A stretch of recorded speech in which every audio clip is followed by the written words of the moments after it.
જો તમે આગામી પૂનમે બગદાણા બાપાના દર્શને જવાનું આયોજન કરી રહ્યા છો તો આ વિડિયો તમારા માટે જ છે।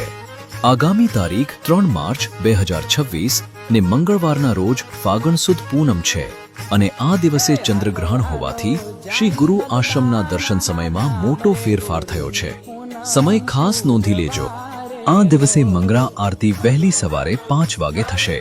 ત્યારબાદ સવારે 6 કલાકથી સાંજે 6:30 વાગ્યા સુધી દર્શન સંપૂર્ણપણે બંધ રહેશે। આ દિવસે બપોરની રાજભોગ આરતી પણ બંધ રહેશે અને સાંજે વિધિવત જળાભિષેક કર્યા બાદ 7:30 વાગે સંધ્યા આરતી થશે અને ત્યારબાદ જ દર્શન રાબેતા મુજબ ફરીથી શરૂ થશે। તો દૂરથી આવતા તમામ યાત્રાળુઓ અને ભક્તોએ આ સમય મુજબ જ પોતાનું આયોજન કરવું જેથી કોઈને અગવડતા ન પડે।